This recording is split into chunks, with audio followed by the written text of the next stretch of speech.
say that our chief guest Everester will show us, in Hindi will say Aankhon Dekha Hall, a darshan of astrophotography, as if we all go to Qatar now and sitting in front of him to see the astrophotography of his laboratory. That is the session which has been arranged now. I welcome Engineer Ajith Everester sir. In the meeting of mine with Ajith Everester, it is my duty to say a few words about our department.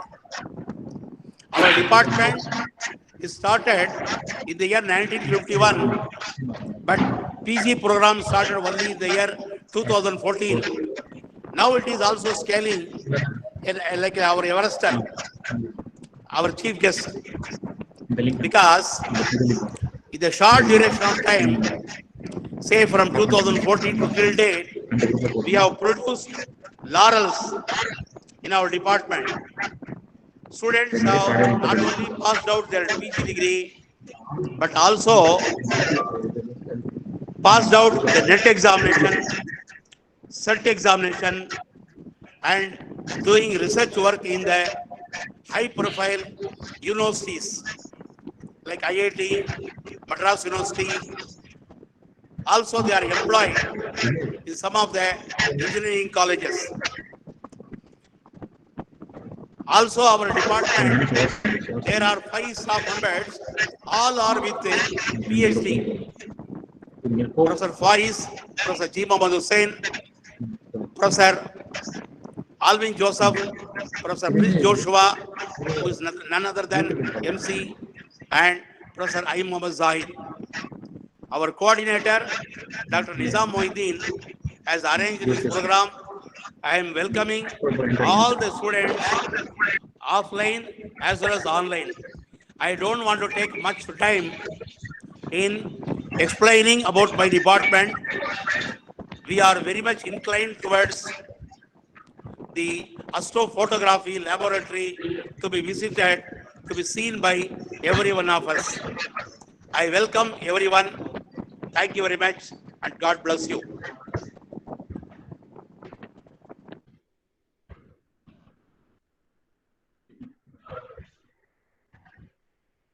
Thank you so much, sir.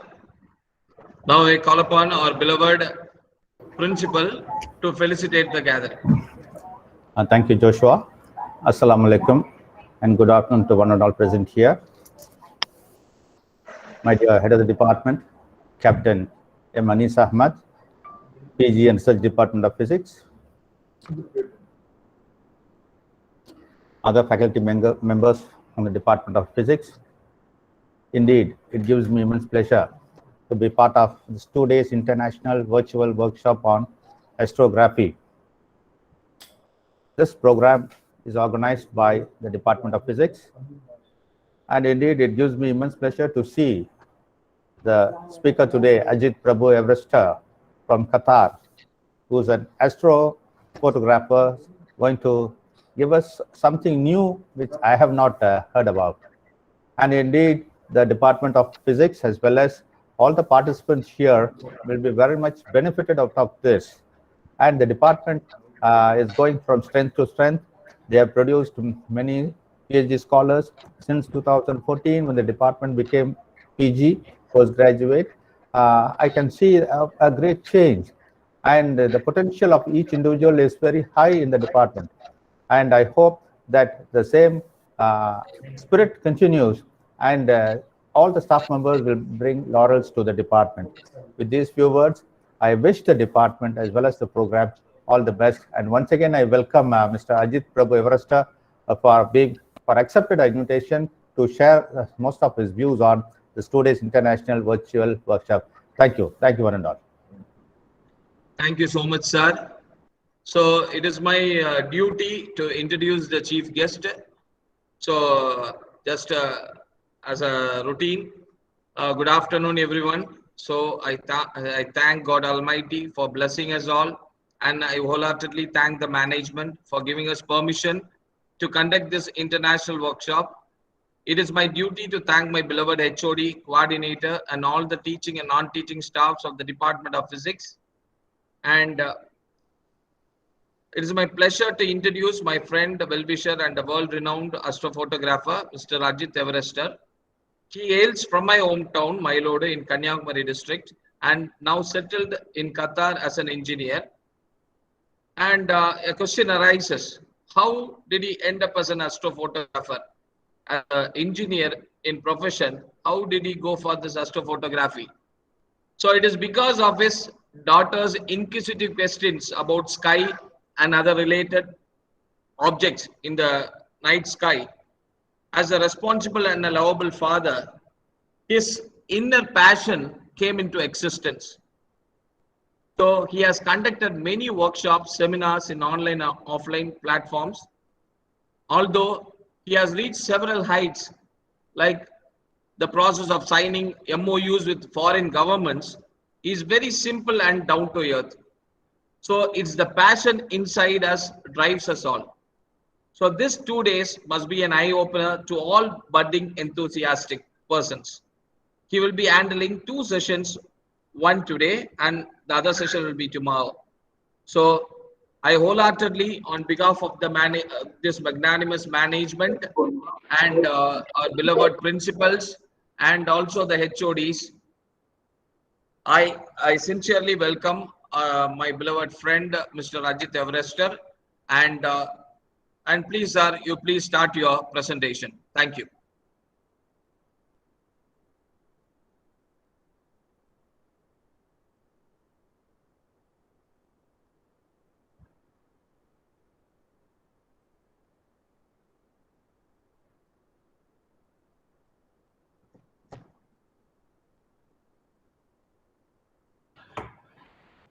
I think my mic was turned off. Am I audible now? Yes, yes, sir. You're audible, sir. Good afternoon, everybody. I'm so much pleased to be here in this, all graduates and postgraduates. It's really, it gives me very much immense pleasure to share my knowledge, what I am doing for astronomy and astrophotography. And I really thank the management of New College to give me a chance. And when Prince contacted me to do a workshop for the college, I was really literally nervous because it's like talking to all scientists. You're all physics students who are studying about astronomy and celestial bodies. And I am not very much sure whether I will be so much literate and knowledgeable about astronomy to give a workshop for you young graduates and postgraduates and doctors, research scholars. To my with the little knowledge what I have in astronomy and my experiences in astrophotography, I will try to do my level best to give a in-depth knowledge about astrophotography. Talking about the schedule, actually Prince told me it will be like a 2-day session. It will be Friday and Saturday. It is the first day we have designed to have a brief about astrophotography procedures, all the kind of telescopes which we use, the kind of equipments, what are all the equipments we use, and share some of my images and what are the in what conditions I have taken all these images, what are the requirements for taking the images. Secondly, the second day we have planned for a virtual tour to my observatory. I own a personal observatory on my roof, and we will be having a recorded session of photographing event. Like, we have chosen some targets for photographing. So we will be, I will be playing some recorded videos, and we will be discussing about all the procedures, what was included for doing imaging, and how we can image the night sky or the wonders of the universe through the available photographic gears. I hope that at least 50% of the crowd will be having a photo camera. So with the available photography gear, it's not like with all the fancy stuff what I have in the observatory. We will try to explain. I will try my best to explain the principles of astrophotography. Saying that, Prince, shall we start my presentation?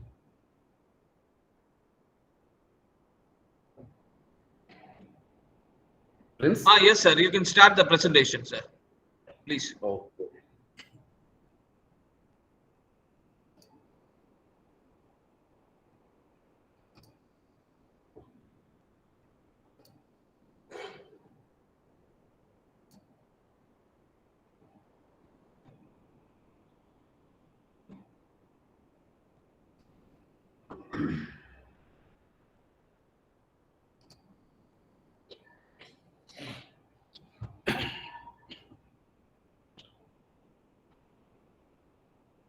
Astrophotography. When we talk about astrophotography, the basic thing what we need is like the night sky, okay, to see the celestial bodies. As of now, like we can see a lot of wonders in the sky, even the moving satellites, moving stars, meteors, asteroids, comets, planets.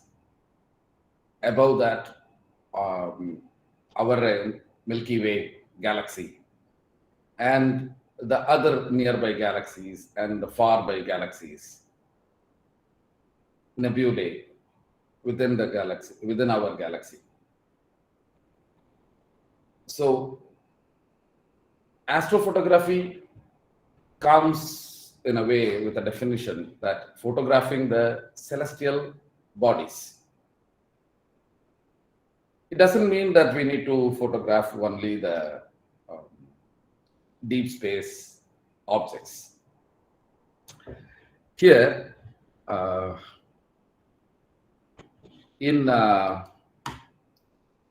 astrophotography, we will be talking about what are the kinds of astrophotography, what are the types of astrophotography which is available, starting from wide field to the deep space imaging. What are the requirements? What possible lenses or camera? What are the necessary equipment for photographing the night sky? And what are the techniques, basic techniques, some formulae? All these things we will be discussing in this session. So beforehand, we should know a little bit of the night sky and the basics and the history of astronomy, how it started, where it started. Stating astronomy, when I was going through the internet web, actually I'm not very much knowledgeable through books. Actually, whatever like I have read through the internet, I'm sharing it to you. I read a story about pale blue dot. This is the Earth. And above all these things is our celestial environment. Starting from the beginning of the mankind, man started watching the sky. Later on, he started noticing a lot of changes in the sky. Sometimes he can see some stars. Sometimes he cannot see some stars. Sometimes man started to notice that some stars are coming closer, some are going away. And he started to do some kind of research. Why these stars are moving? And he came up with the idea that Earth is the center of the universe. And all other stars are moving around. When certain set of star comes, the weather changes. So, for example, when the Orion constellation is visible, he started to notice the winter is approaching. And when it goes down, and when the Big Dippers comes up, he started to notice that the summer is approaching. So he started researching on this and started drawing charts and decided to divide the weather based on the stars. In all our cultures, even in our Indian cultures or Arab cultures or in all the cultures, weather has been divided, or the calendars has been discussed with in coordinating with the celestial objects.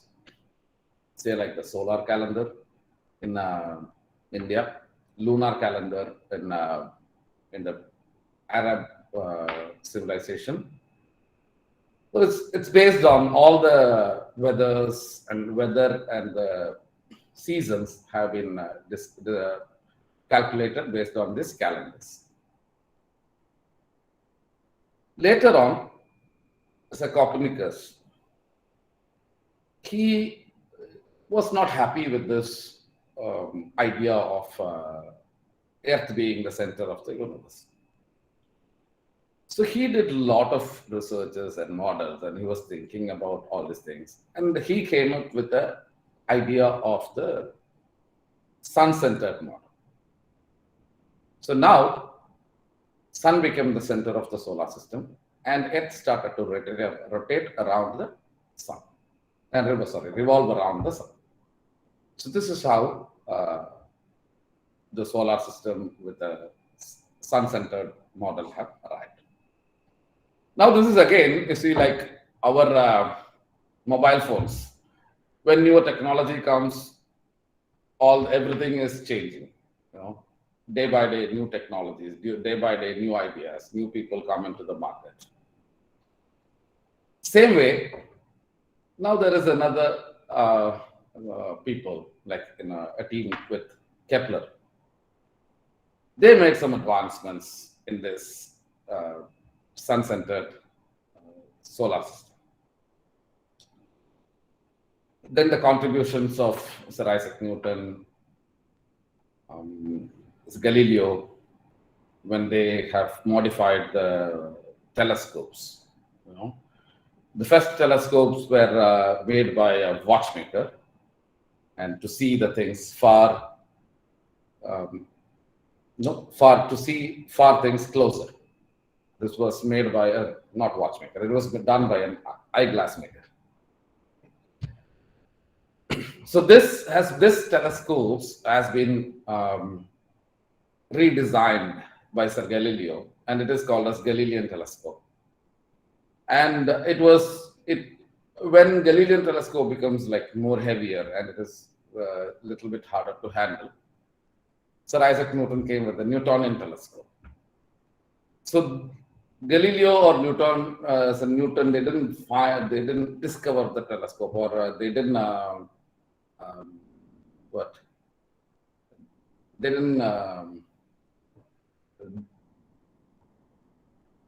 didn't discover the telescope. Okay, they redesigned it and they came up with the better models like our from iPhone 5 to iPhone 12 Pro.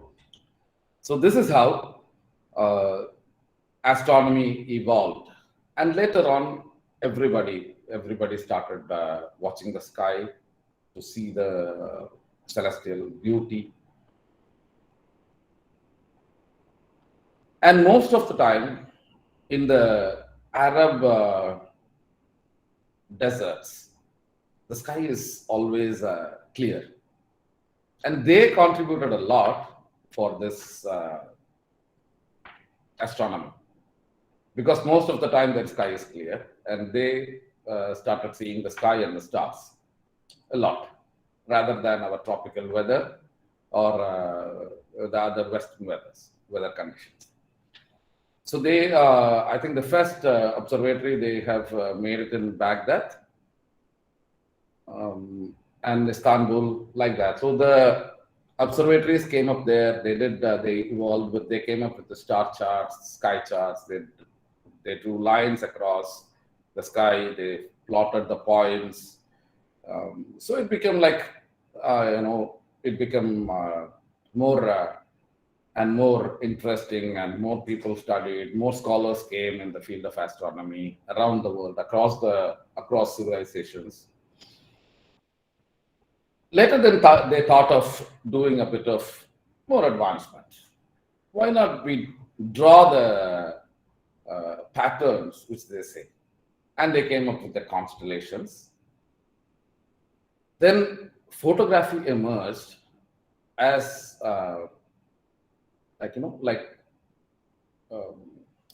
capturing the light on a glass plate. The first astrophotograph is captured on a glass plate. Same like that. Then later on, the films came, long exposure images, cameras. They have new technology cameras. Very, very advanced cameras came. Then CCDs came. Now CMOS came. So new technologies, new sensors. So astrophotography has become very handy nowadays. I have even photographed our Milky Way with my mobile phone. So astrophotography has become very handy, and it become a very like backdoor hobby to a lot of people. And saying about my history, as Prince informed, my passion was into photography, and I was into wildlife photography. One day, my daughter came to me and asked that she wanted to see the planets, because she was studying, and I think she was in grade 4 by the time, and she had a class about solar system, and she wanted to see the planets. I think they have studied about telescopes in their subject. And the new generation kids are more advanced than what we think. They read a lot, they listen a lot through the internet. And she wanted to see it live. She approached me to buy a telescope. So this was the first time I saw a planet in real. I bought my first telescope. It's a Celestron's 6-inch SCT, Schmidt-Cassegrain telescope. A Schmidt-Cassegrain telescope is a construction where you will be having a mirror and a lens. Okay, so it's like almost similar to a Newtonian, but the reflections will be the focal length is a little more longer than the Newtonian telescopes. We will discuss about the types of telescopes which is available in the market, including the visual astronomy and astrophotography telescopes. We will discuss about that. So when I bought my first ACT,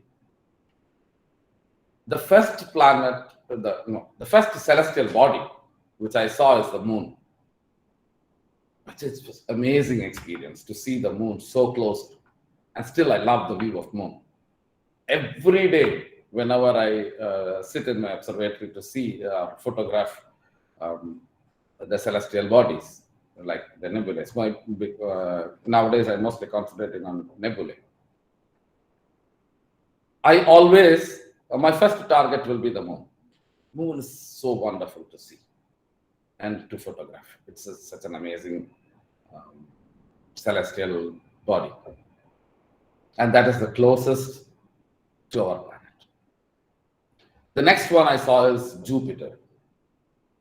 Jupiter is a little more smaller because it's very far from Earth. But when I saw Jupiter, and the first time I think I saw 4 of its moons, it was just breathtaking view. The third object was Saturn. It's beautiful. Next, Mars, such an amazing colors. And Venus, so beautiful. Then I thought, like, anyhow, I have a camera, and telescope is like a lens. I don't do photograph. So I tried connecting my camera to the telescope. I did a bit of research how to connect the telescope with the camera. I did a bit of research. I started doing the photography. But like I started photographing and more into astrophotography, and dedicatedly I started doing it from 2017. But those days, actually, there was nobody to teach astrophotography, not much people. But now, plenty of astrophotographers, backyard photographers are there, who did a lot of so much kind of researches. Then finally, I came up with a very blurry photo of Jupiter. But I was so happy to see Jupiter photographed by myself. Then did kind of more researches, and my studies have never ended. It's a very vast field, and it is very, very fascinating and interesting field. I think I'm boring saying about my experiences. So now, from here, I have, I decided, like, to do astrophotography as my main hobby. So from that, all experience what I had, coming to the definition of the astrophotography. Astrophotography is the photographing a celestial object. Whatever it can be. It can be a moon, it can be planets, it can be some dwarf planets, comets, stars, or the faraway nebulae, or the galaxies. Whatever it is, whatever above in the sky is called astrophotography. Okay. So from this,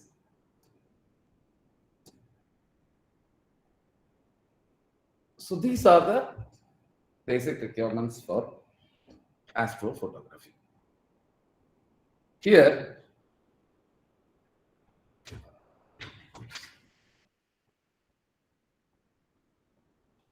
just a minute, please.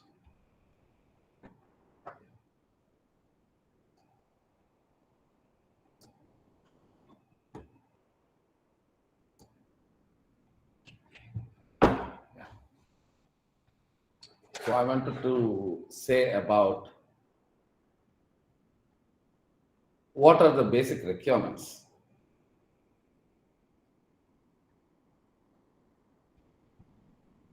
First thing, when we talk about astrophotography, it is not like the usual photography or the usual nature photography or wildlife photography or people photography. It requires a lot of passion.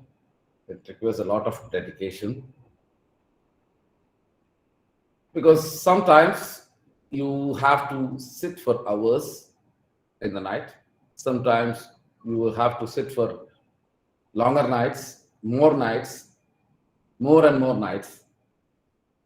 Like recently, I have shot a image which took me almost 3 weeks to complete. So it means I haven't slept for so many nights. So it's the passion which have to drive you to do astrophotography.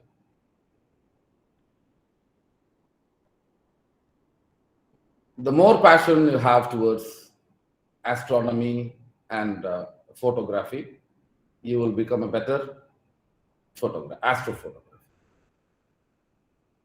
The next is patience, of course, because you need plenty of time.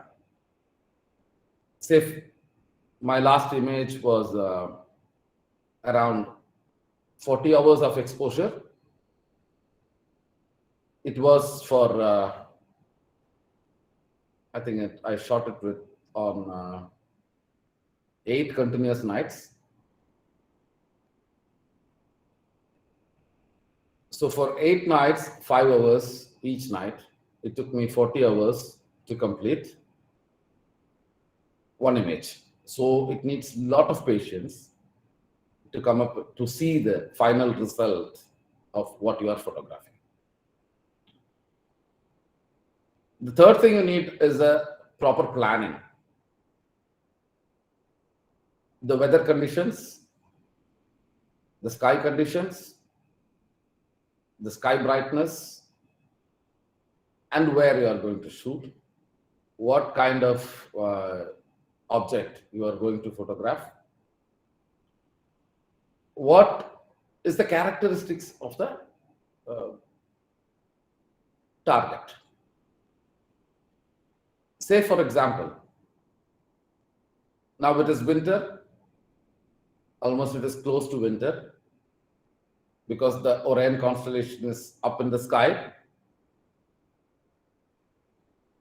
Late in the evenings, you can see the Orion Constellation. I hope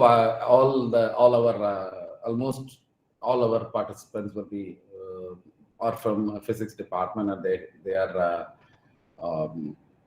bit more knowledgeable than me in astronomy. And you may be knowing about the Orion Constellation, which is seen in the sky. The 4 stars and the 4 stars and the like a rectangle, and the Orion's belt, the 3 stars in the center. This will be usually the first target of all deep space photographers. Such an amazing target. So what you should know, what are the gases which is present in that particular target. So based on that, you have to expose your filters. Say, I am doing a kind of photography which is called narrowband photography. So I will be capturing all the gases separately. So like hydrogen will be photographed separately, oxygen will be photographed separately, sulfur will be photographed separately, and we merge it together to make an image. Rather, if you have a more darker sky, you can have a color camera to photograph the night sky, this target, and it is very beautiful. So it has purples, it has blues, it has greens, it has yellows. Sir, excuse me, sir. Sorry to disturb you. Are you sharing your screen, sir? Your screen is not visible. Okay. I think I'll share it. Thank you, sir. Thank you, sir. Yeah.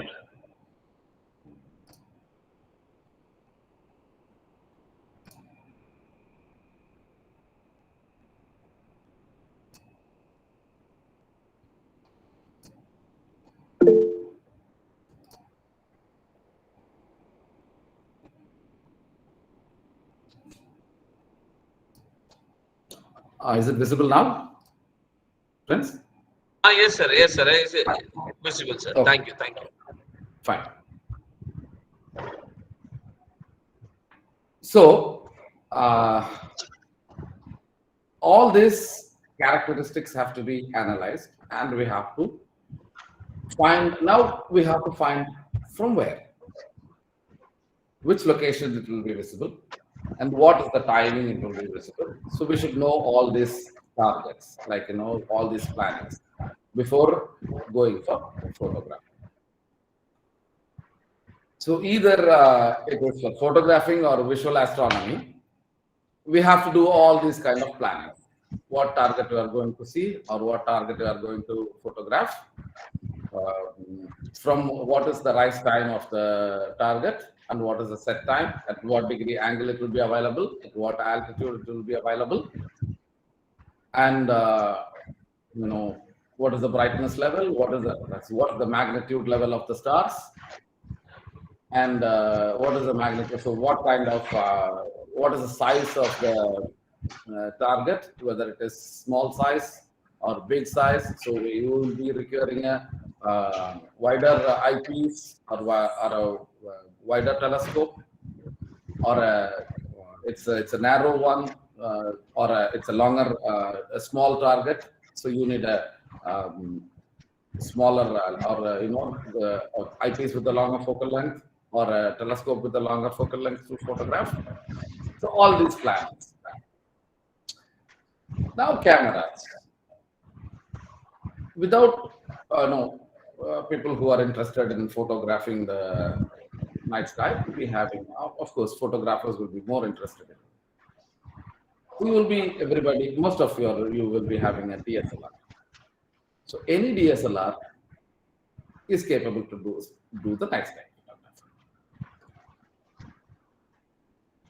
Of course, there are a lot of new technology cameras with CCDs, which we call CCDs and CMOS cameras. Physics people, I don't want to talk about, I don't want to much explain technically about the CCDs and CMOS, because you may be more knowledgeable than me. Yes, friends, you are covering about CCDs and CMOS, right? In your subjects?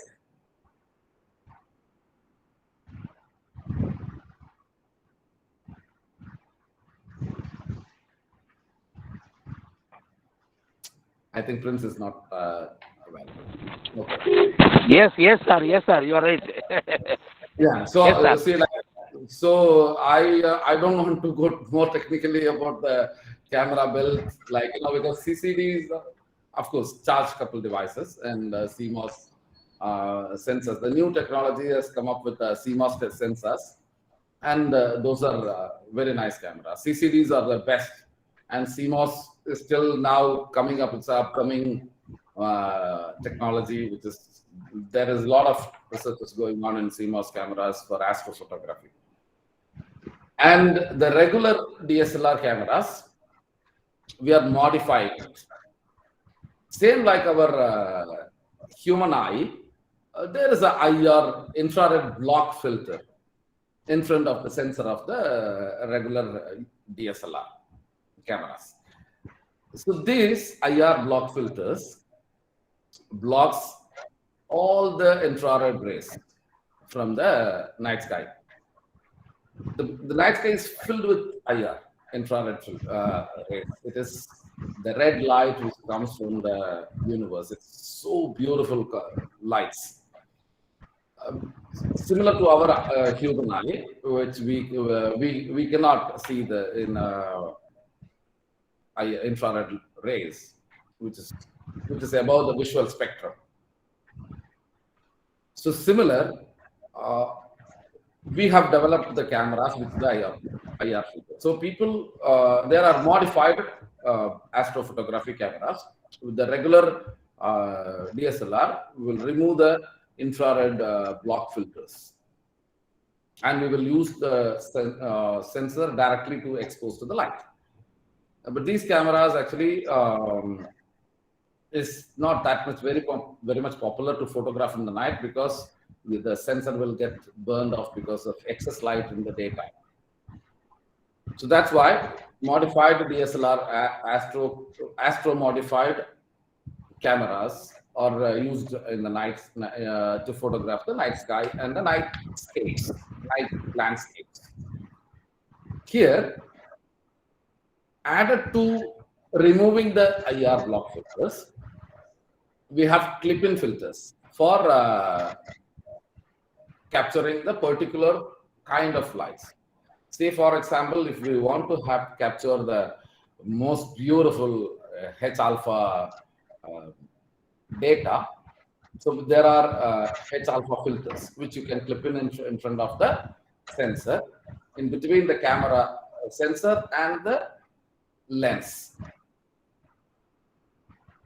So these kind of filters will allow only the required bandwidth of the spectrum of light to be captured. So rest everything will be blocked. So that kind of filters, we will discuss about those filters later.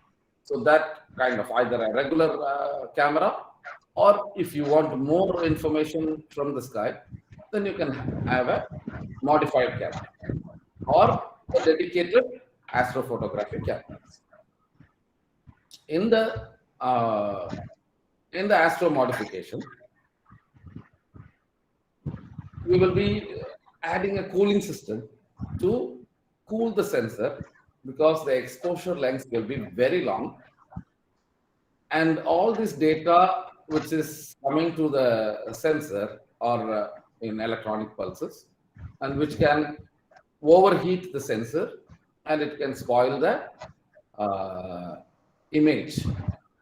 So we are cooling the sensor to a particular degrees, like 0 degree, minus 10 degree, like that.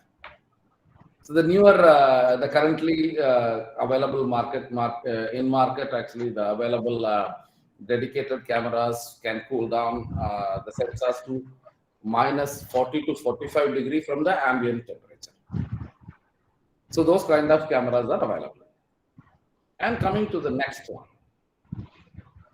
you need a telescope or a camera lens. Anything is okay.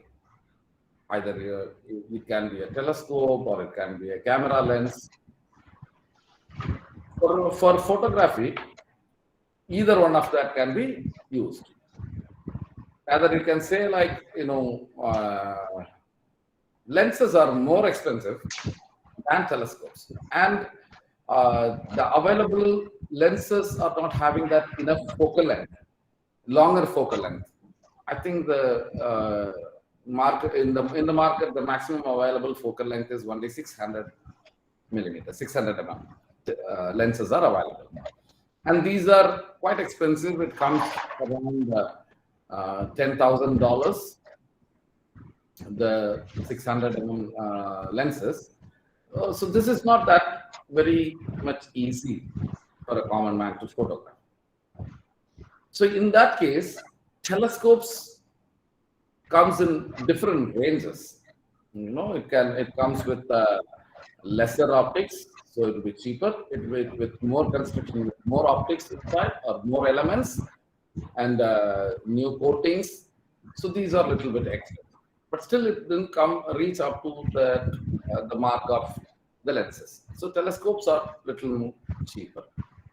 Or whatever lens you have, maybe it can be a kit lens which is 18 to 55 mm, or a standard focal length of 50 mm, 35, 50, 85, 135, 100, whatever lens you have, you can use for photographing the night sky.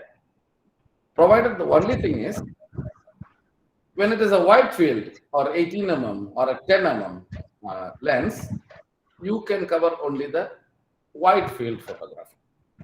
Once you have longer focal lengths, you can go more deeper to the deep sky. And finally, we need a sturdy tripod. Because, you know, when I started photography, I could handle the camera only less than like 1/40th of a second, or one by maximum up to 1/10th of the second, very sturdy, the camera, without any camera shakes. But here in astrophotography, we do expose the camera, the sensors for longer intervals of time. Probably for one frame, nowadays I am shooting for 15 minutes. So the camera sensor will be exposed for 15 minutes to take one image, one frame actually. It is not one image, actually one frame. So I cannot hold the camera for 15 minutes. I cannot keep the shutter clicked for 15 minutes. So what I will have a sturdy tripod. But for 15 minutes, whether the stars are going to be in the same place? No. Because Earth is rotating, the stars will move from one point to another. So what you will have? A star trail, the trail of the star in 15 minutes. So now we have to keep the stars in line, guided with the camera sensor. So what they have introduced is a tracking mount. So this tracking mounts, what they will do is, this is a simple technology, okay, but have been boasted like very big technologies with a lot of electronics, with encoders and everything. But it is very simple technology. It has a motor. This motor, actually it is a stepper motor. For one rotation, it takes 24 hours. That's it. The speed of the motor is, for one rotation, it takes 24 hours. So this is the technology behind the tracking mount. Because in one, because 24 hours, why? Because Earth rotates 24 hours. So when you place your camera on the tracking mount, the motor rotates. So every second it changes. So there is no difference between the movement of the sky and the camera. So the camera rotates and keeps track of the stars. So this is a tracking mount. But the tracking mounts come in different scales, like how much load it can hold.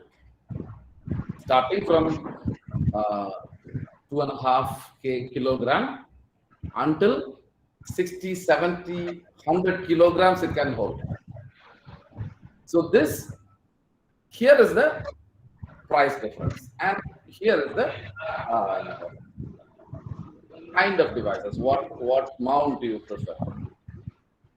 And there is like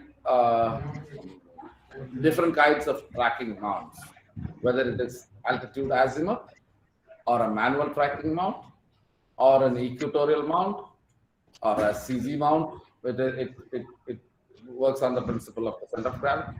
So those kind of mounts are available.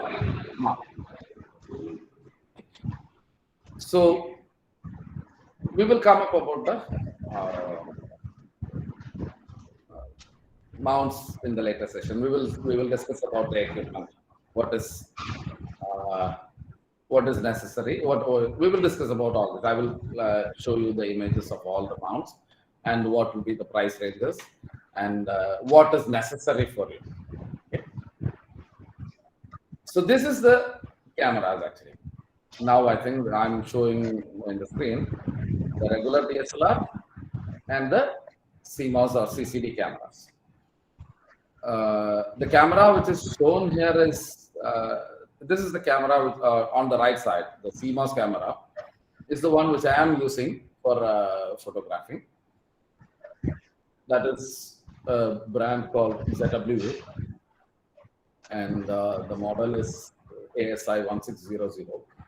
It is a monochrome camera which I use. Here in the left is the DSLR.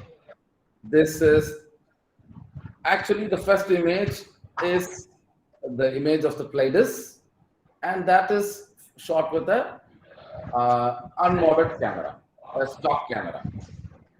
Center one is the Milky Way, it's a wide field. And the third one in the DSLR, that's the North American Nebula. You see the red colors in the North American Nebula? So this is the effect of a modified camera. Even you can get the red colors of the North American Nebula in through the unmodded camera, but through modded camera you will get beautiful data. So DSLR can be stock DSLR or can be modded camera, modified astro-modded cameras. Okay. And in the CMOS cameras or the CCD cameras, the rear part will be the, there is two, again in that, there are cooled cameras, uncooled cameras. Smaller sensors for planetary imaging, larger sensor for nebulae or full frame cameras. Here also the concept of crop sensor, full frame sensor. There is no technology when it comes into the actual photography concepts. So in this particular camera, the rear portion is the cooling system. So this cooling system is also controlled.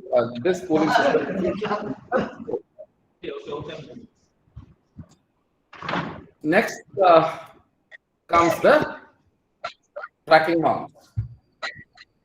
Here I have shown three images.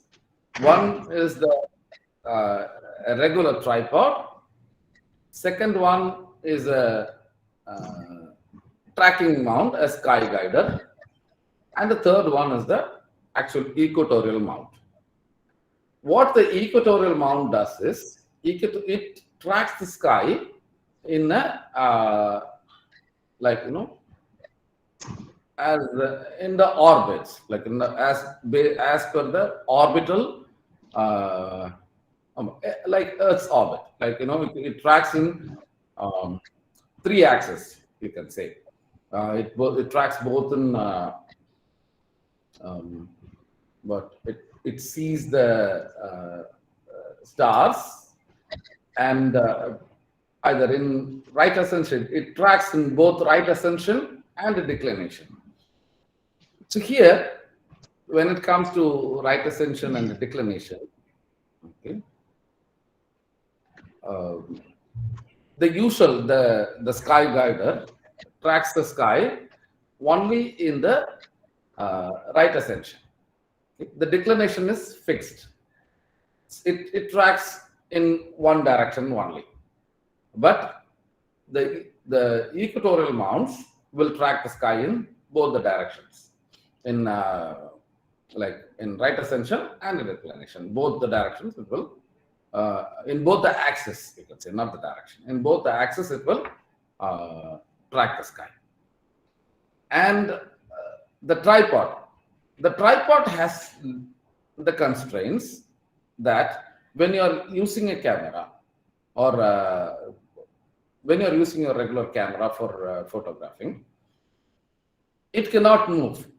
It is stable. So you will get star trails. So how to avoid the star trails, we will discuss. Okay? The tracking mount is more helpful, but the problem, the sky guider, like the guider, the small trackers, star trackers. The problem with the star trackers is the payload. It cannot hold heavy loads. I think the maximum available payload will be like 4.5 kilogram, excluding the counterweight. So that means, like, if you have a 500 mm or a 600 mm camera lens along with your camera, this small tracking mount, it will be like, it is very hard for them to track, and you will not get longer exposures. So this is ideal for smaller focal lengths, like smaller lenses, like up to 300 millimeter. It is very much capable. So those smaller lenses, like 300 millimeter lenses, are lighter until up to maybe like it starts from wide field, like 10 mm, 10 mm to the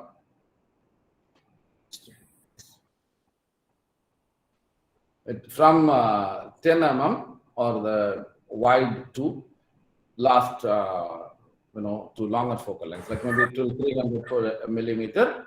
This is ideal because that will be approximately around 4.5 kilograms. Above that, I will not take a chance to photograph the sky with the small tracker. The equatorial mount which I have shown here, this is the equatorial mount which I am using in my observatory. So once we are in the virtual tour of my observatory, I'll show you how it works and how it feels to see the mount. Today, actually, we have no plans of that. Tomorrow we will be into that. So this mount, the payload will be 20 kilograms, and this is a Skywatcher mount which is shown.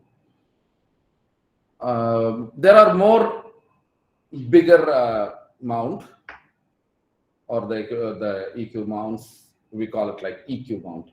They're not equatorial; it's too big. So the EQ mounts will be like, there are 60 kilogram payloads and 100 kilogram payload mounts are there, but this is a smaller one version which I have because it's my hobby, and I'm more comfortable with this. And still, there are so many targets to photograph with this mount. So this can hold 20 kilograms, and this can track longer rather than the Sky Guider.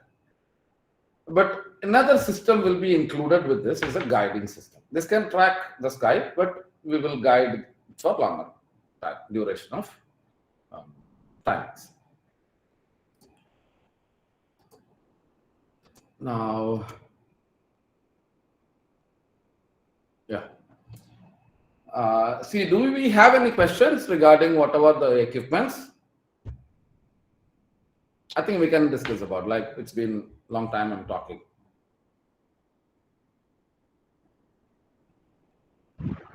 Participants, if you have any questions, you can ask. Yeah.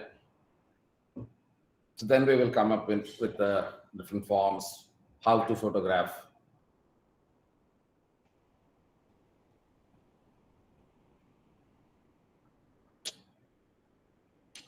Nobody, yeah?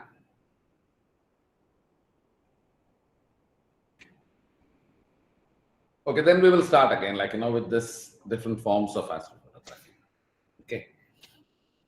So with the different, when we say different forms of astrophotography, it starts like, as shown in the presentation. It's like wide field astrophotography, solar and lunar imaging, planetary photography, deep space imaging.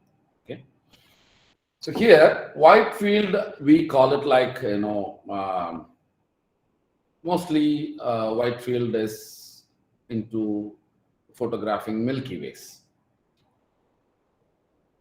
More than that, we have few more wide field targets. Actually, anywhere you can shoot. All the sky, it is wide field. Okay. Any region of the sky you can photograph as wide field astrophotography, provided if you have a with wide field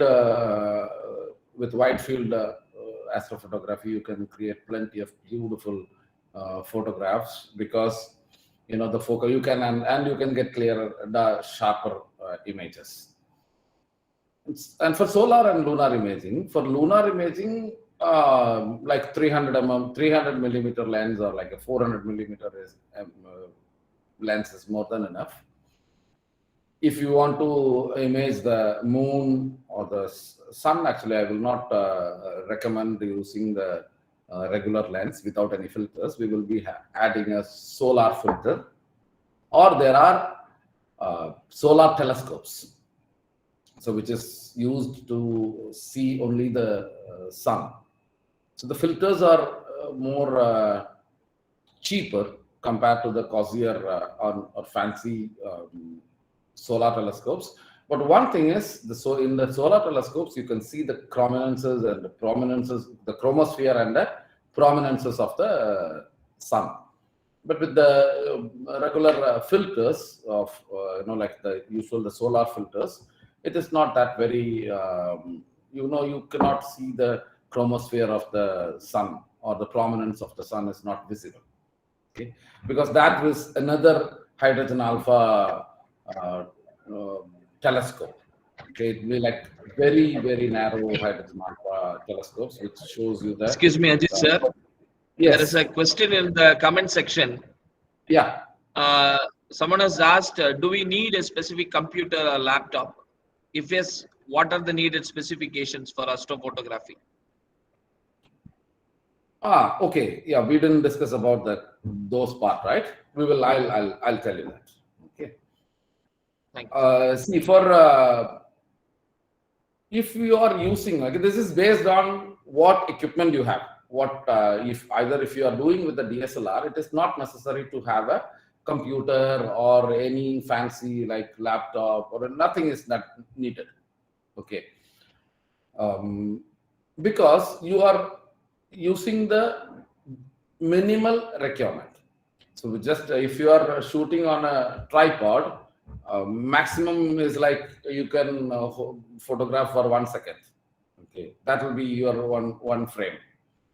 More than that, you cannot photograph, because even if you are using a 500 millimeter lens, you can shoot only 1 second will be your frame, so that you get a sharper image. Okay, so that I will discuss when it comes to the wide field astrophotography. Then, if you are using a sky guider or a star tracker, a simple star tracker with a DSLR, again, you don't want to have any fancy stuff. Just you turn on the tracker and turn on the camera. It will photograph, and finally you can see it in your viewfinder, or you can see it later. You can copy the images from your memory card to the computer, and you can see it. But when you have an equatorial mount, even with the equatorial mount, that is possible. But again, when it comes to longer exposures, like 5 minutes, 10 minutes, 15 minutes, some people shoot on 30 minutes exposures, 40 minutes exposures. I'm not that much into it, because for me, 5 to 10 minutes is ideal condition, because I live in an urban city in bottle scale 9. So Doha is one of the most in the top light polluted cities in the world. So here, for me, the ideal situation will be like 5 to 10 minutes of exposures. But for these longer exposures, of course, you will be requiring laptops or tablets or phones. You can control your equipment through even your mobile phone. Okay, but for that there are some other added gadgets, like say you have like mini computers. Mini computers are coming up. There are a lot of mini computers in the market. You can buy a mini computer, or you can even DIY. You can do it yourself with. There are so many people who are doing it with Python OS. Okay, they are doing their own mini computers. Rather, I use a mini computer called ZWO-ASI Air. This one will allow you to connect your mobile phone or your tablet, and you can control it through that. But I prefer, and because so many of your softwares will be running, I will actually these softwares, regarding the softwares and what it does, I have planned for tomorrow's session, because I will show you live. Like I will experience it with you while photographing. I'm doing some set of videos regarding all the softwares and what the softwares do and how to control that. So that one will be like in tomorrow's session. But again, I will let you know, like there are so many softwares which are using, which is which will be controlled through your laptop or computer or tablet, like that. But for a simple setup, like with a tracker, just a normal star tracker, it is not necessary. Okay. So that will be very basic. I think I'm up to the reply. Okay. Of course, fancier stuff are there. If you can afford, you can buy more equipment. But to keep it simple is very easy. When more systems are added, more complicated this becomes. This is what I experienced. Is it clear? Yes, sir, clear. Yes, sir, it is clear. Okay, fine.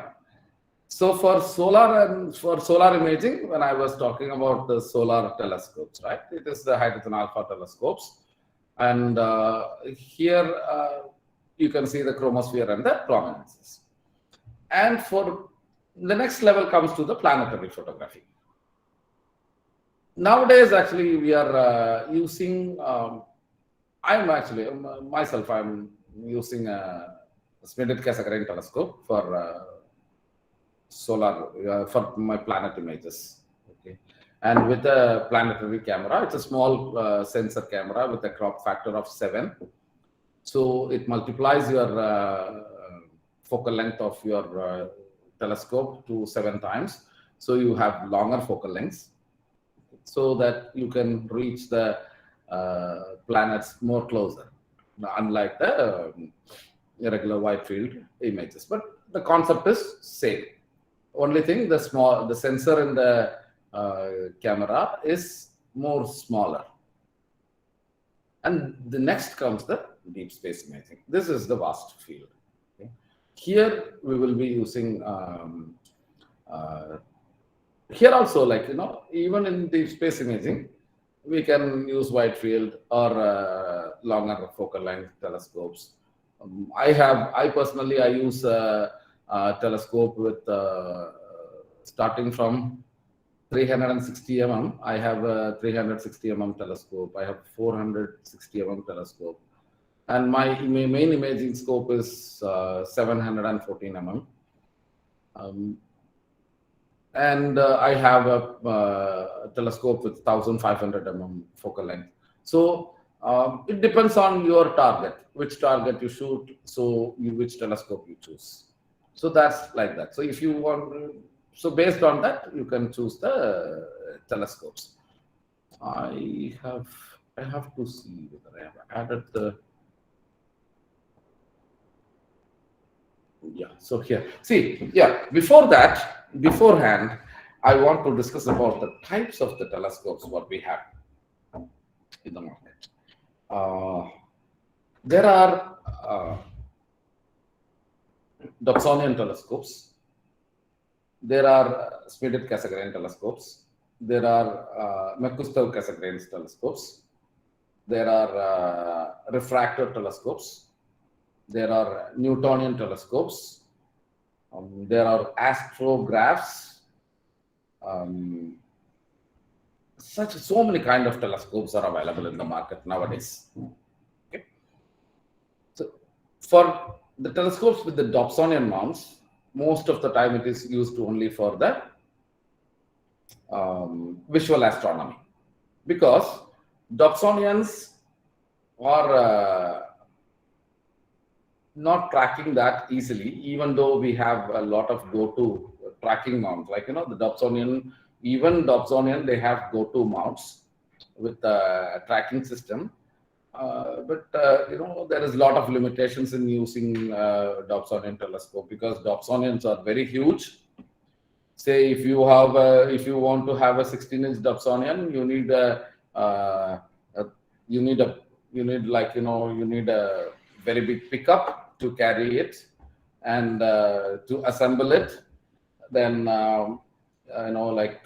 for all to see through the viewfinder, you need a ladder to climb on to see the viewfinder. So this is not that very handy for photography. Then there comes Newtonians. Newtonians are comparatively cheaper, not comparatively, they are, comparatively comparing the macroscopes or faster telescopes, like, refractors. Newtonians are a little more cheaper.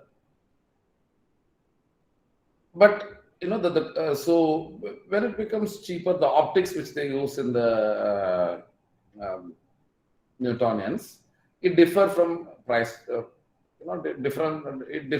varies from price tags. Okay, the coatings or the quality of the optics which they use. But only problem with the Newtonians is because they have the Newtonians are constructed with a mirror and a lens element. So because there is a mirror, there is a lot of chance of the mirror moving inside the telescope, inside the tube, optical tube. So every time when you carry it out, you will be requiring to collimate the telescope so that you get a clear and sharper image. So this process is a little bit again annoying, okay? Because when you go to the field, you carry your Newtonian again, you need to do the calibration, you need to do the collimation. It consumes time. In that, but comparatively, it is very cheaper and it is very brilliant. You can make brilliant images with, but you have to add more accessories. You need to collimate, you need to add chroma correctors, you need to add field flatness, you need to add focuses. So this kind of stuff, when you add more and more, again, it is not that very handy. And they are huge even. Next to Dobsonians, they are huge. Then comes the Cassegrain telescopes. Cassegrains are also comparatively not very expensive. But nowadays, some, like Celestron manufacturers, they have come up with the Raza. Those are a little bit expensive. These are HD telescopes. They are quite expensive telescopes, but with wide field and narrow imaging, and it's good. But they are very faster. And from all this, next will come the refractors. Refractors don't require frequent maintenance or collimation. They are easy to carry.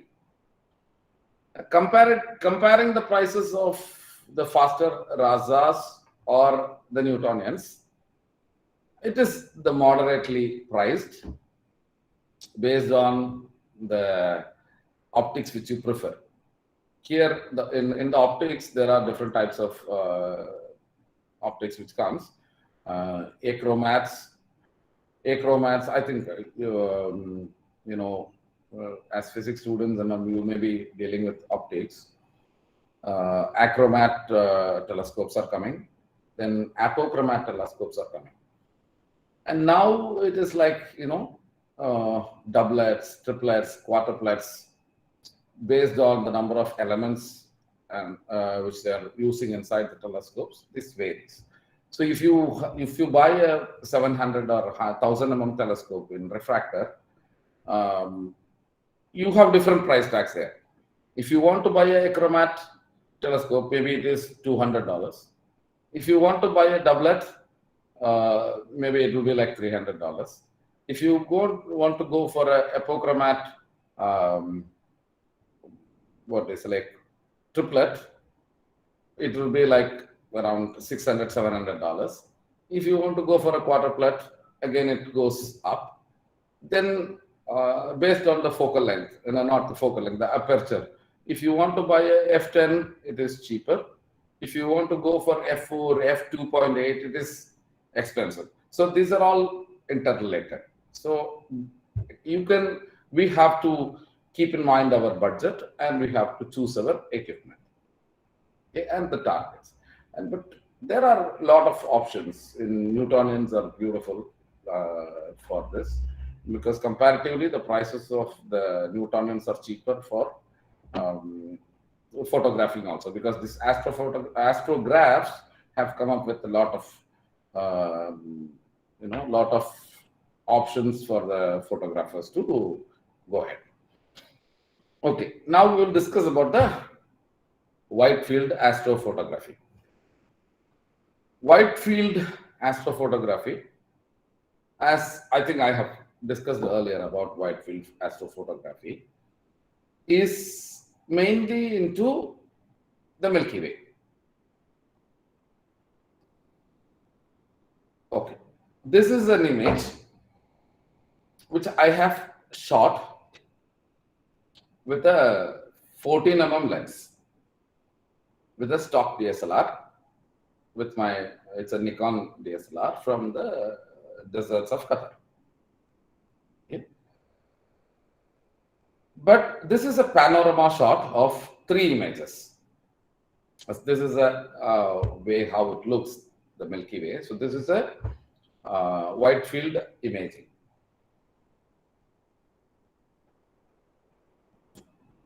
Again, this one is again a 14 mm exposure, but this is not a panorama. This is a single image.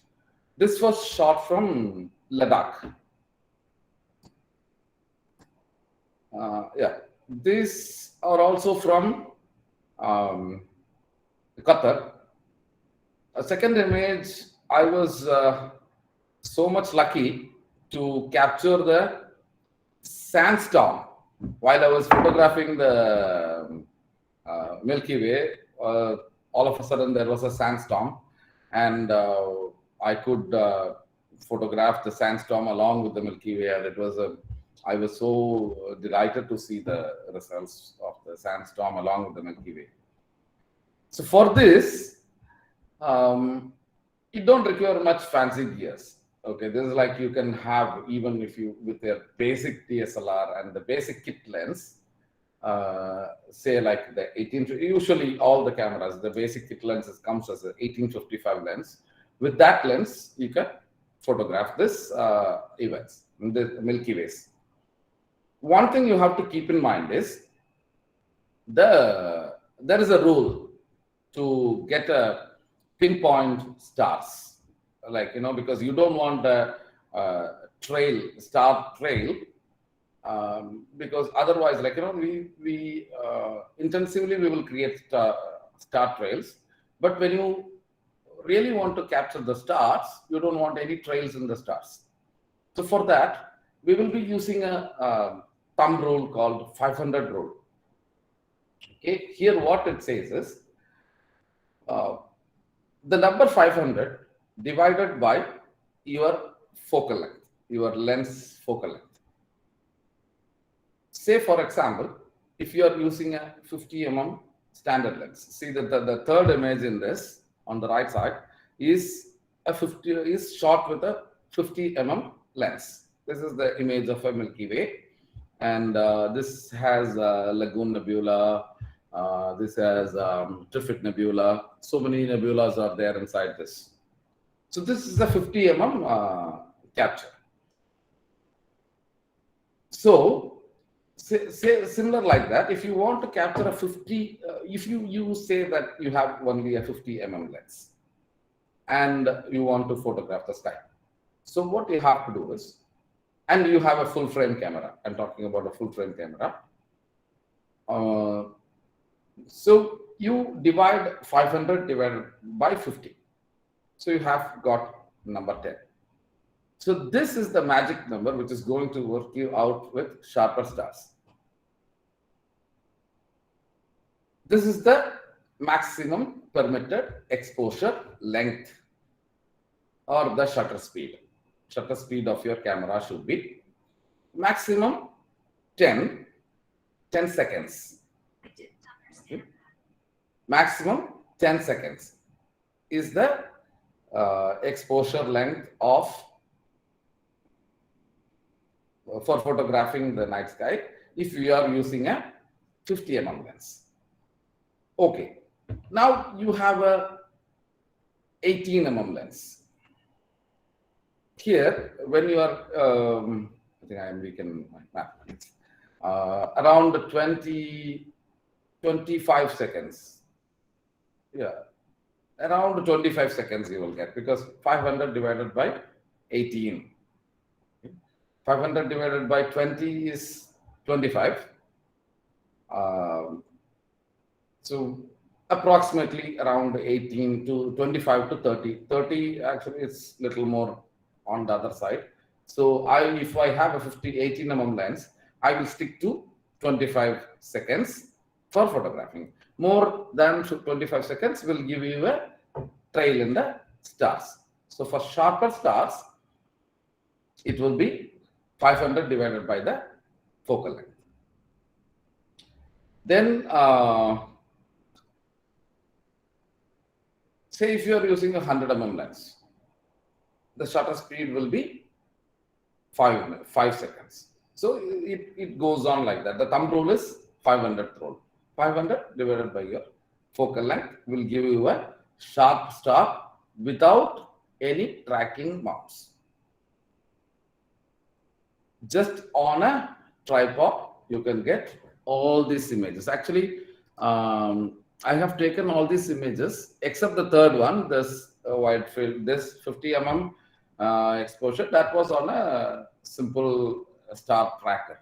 The rest, all the first image and this second, in this two images are using on a tripod only. Okay. Yeah, this is the star trail. Okay, this is what I told you. Intensively we are creating a trail. So this one is a stack of. It's a very old image. I think I have shot this in 2015 or 16. It's a very old image. Now I'm not much shooting star trails. So this one was shot on a tripod. Each frame was, I think, 30 seconds. Yeah, I used to keep 30 seconds. And 140 frames stacked one above the other to get the effect of the trails. Okay. So this is how you create the star trails. So this is an intentionally created frame, the trails. Okay. Here, but one thing is, like, if you want a circular pattern like this, you will be pointing your camera towards the celestial north, that is towards the Polaris. Any questions on this? Yeah, any questions on this? I can take questions on this in the invite you. Sir, the star rates now show photographs. It shoot which lens? Which one? This one was shot with the 14 mm lens. 14 Yeah. And he's also asked a question. Seconds, sir. He wants to know the camera and specification also. The camera was a Nikon D4, and the lens was Rokinon 14 mm. Okay, sir. See, I asked the participants to post the question in the group. Since many are here, this audio, then it will be a problem. So please post in that message thing, and I will be asking the questions to sir. Yeah. So once we clear this up, then we will go to the next one, the planetary images, because we need a little more time. And there is also a general question, sir. What are the future opportunities in astrophotography? And do we need physics background? I'm not a physics background person, right? Yeah. I think it was not there in the introduction. I'm not a physics background person. I don't, and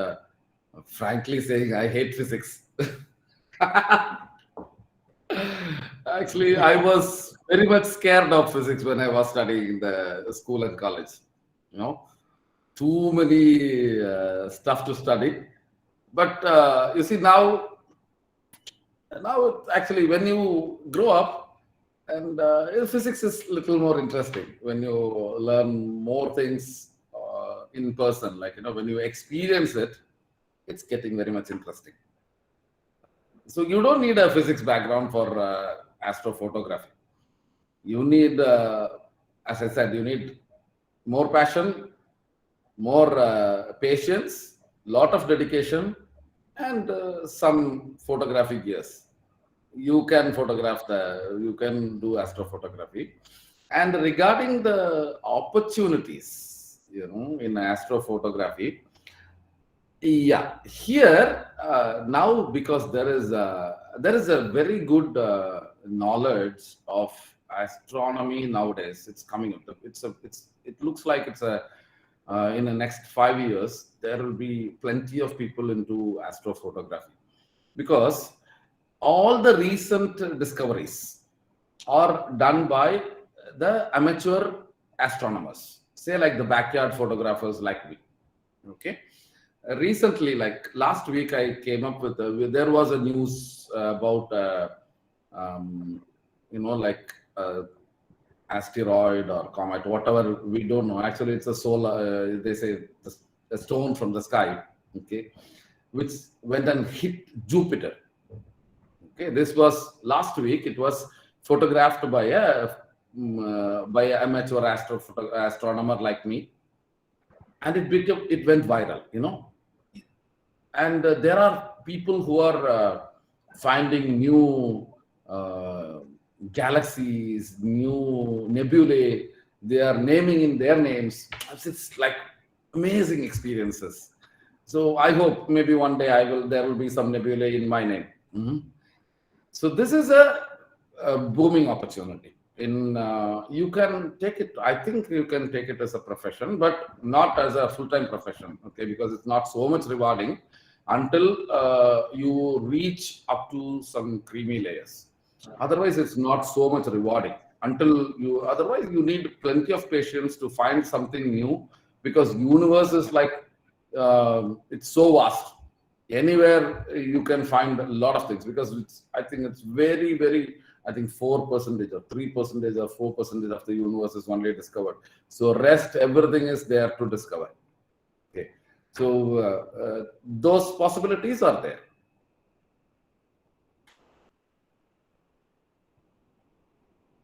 Okay, shall we move on? Yes, sir. Yes, sir. Okay. So now it comes to solar and lunar imaging. See, this is actually solar lunar imaging, and the next topic I'm going to cover is the planetary imaging. So these three are almost similar: solar and lunar imaging, and planetary imaging is almost everything is similar. Okay, because usually what we do is like for taking a photograph, we do still photos. Say for even for Milky Way, as I said, like maximum 30 seconds or 25 seconds is the exposure time. Okay. Like that, we used to do the wide field and the deep space.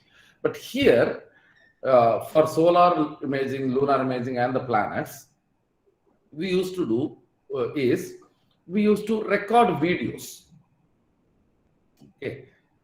We will record a short clip of video because we need more number of frames, because the planets and the moon or the sun, okay, of course, Earth is moving, we feel it, that sun is moving, but sun is there, and there is a lot of movements happening.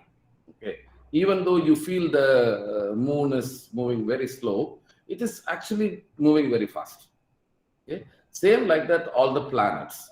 So here, so we cannot, if you go for a faster shutter speed to capture a single image, you will not get a sharper image. Okay, you will not get plenty of details or data from the subject. or the from the object. So what we will use to do is we will take videos. So short videos, say like nowadays the cameras are coming with 30 frames per second recording, like 60 frames per second recording. Those kind of cameras are there even in the DSLRs. So, but here, like, for me, I'm using a planetary camera, and my cameras I used to record with a scale of around 9, 10 frames per second, because I need the subjects to be exposed properly. Okay, so we used to take a video clip. If I am shooting with a frame rate of 10 frames per second, say for in 1 minute, that's 60 frames. See, in 60 seconds, I can capture 600 frames of a video clip with 600 frames. So this 600 frames means 600 images. Okay.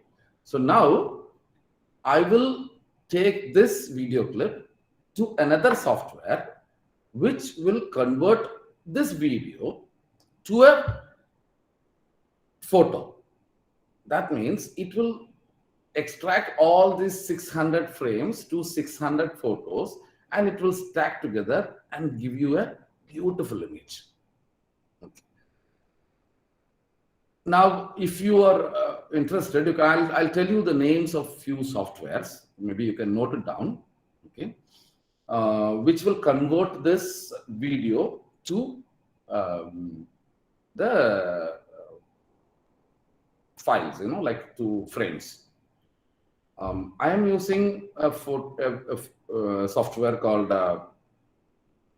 AutoStackert. Okay, it is spelled as AutoStackert.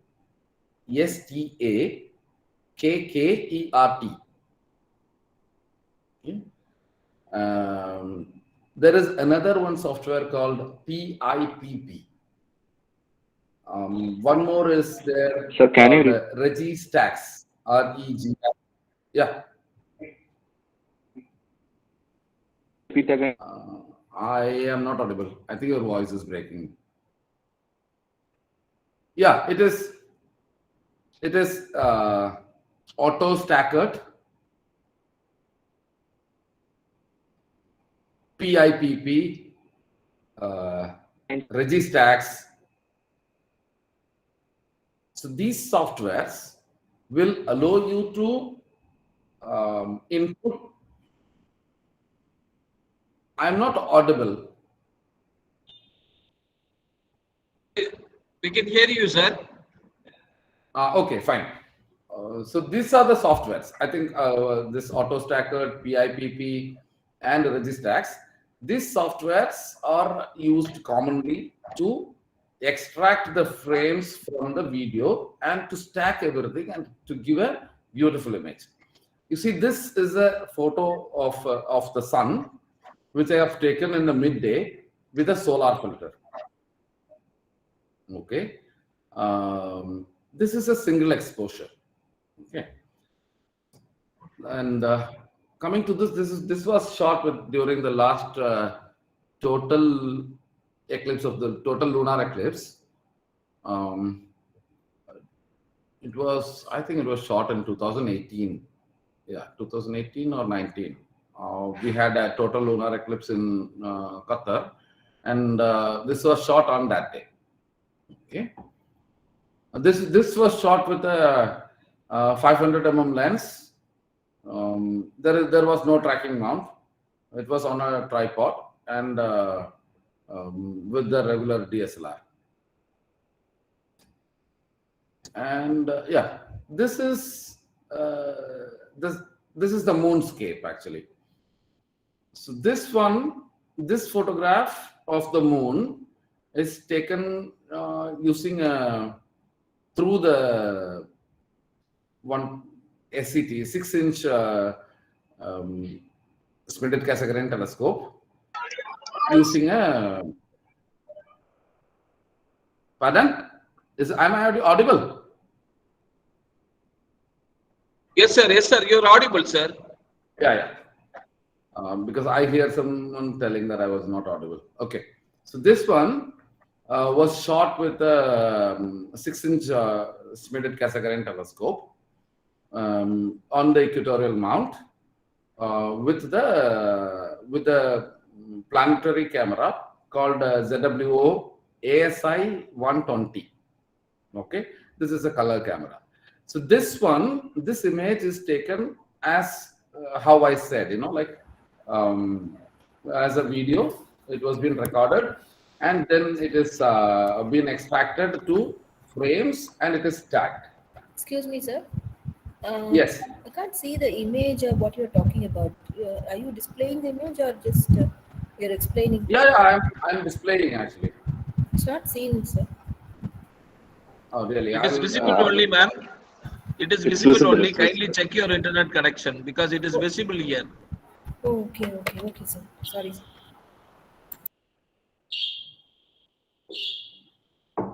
Can you see it now? I could see only sir speaking. I couldn't see the image what he's talking about. You can see me? I think, Yeah, I could see you only, but I couldn't see the image what you're talking. see the presentation that you have to pin your presentation.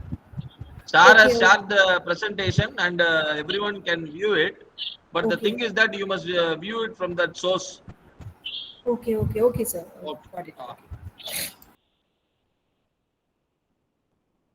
Okay, sir. You proceed, sir. Yeah. So this is the moonscape. Okay. So as I said, there is plenty of the moon is so beautiful to photograph. When you see more closer and more closer, when you see the hills, when you see the lakes inside the moon, it is so pretty. Okay. Every day I am watching the moon. Okay. My first target is watch the moon for a while, then I will go for photography. Okay. Such beautiful target, such beautiful thing as moon. Okay. Now, yeah. So next we'll go for the planetary imaging. Same like how I told about the moon imaging, solar and lunar imaging. The same concept is used for planetary imaging also. So I will show you this. This is a Jupiter. This is the image of a Jupiter which I have shot. I think it was shot a year back. When I saw the GRS, you can see GRS, the Great Red Spot, and there is actually, I think that it is low on the left. There is if you can see, there is a small white spot on the left side corner. That is one of the moons of Jupiter, one of the satellites.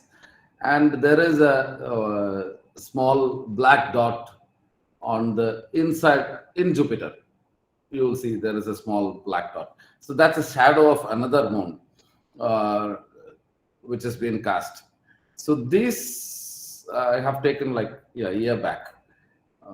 Then after that, I'm very less. I'm doing planetary imaging, but I'm still, I'm watching the planets a lot. Now, yeah, here also you can see Jupiter and its two moons on the left-hand side.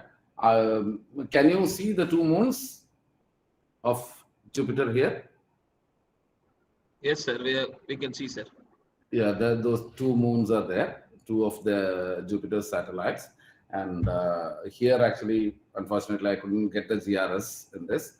And Mars is photographed. Venus, hopefully, I'm not having it, and I'm looking for Uranus. Hopefully, I'm planning to photograph Uranus in this month because it's visible now. It's also a beautiful target to see, but unfortunately, the focal length which I have is a little smaller to see the features of Uranus. But you can see it as a small blue dot. It's beautiful. This is Saturn. Yeah, this was also photographed around a year back. This is also from my rooftop.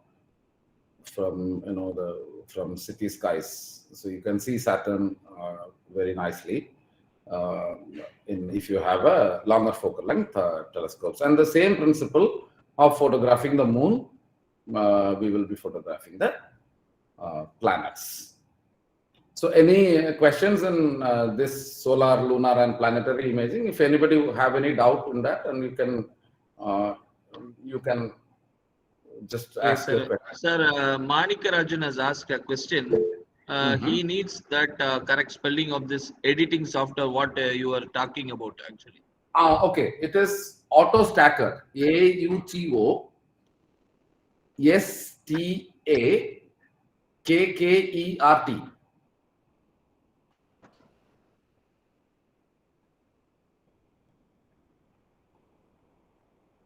Am I clear? Thank you, sir. Yes, Thank sir. you, sir. Thank you, Yes, sir. sir. Yeah. And another two software, sir. Yeah, that is one is PIPP,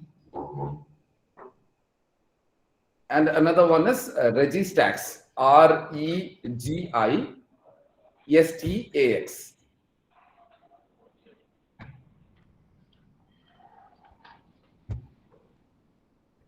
So these are the Thank you, sir. Thank you. So and so these three softwares I'm using. Then finally I'm using Photoshop to process the color. But the initial processing, the stacking, then some sharpening will be done using these softwares. Any others?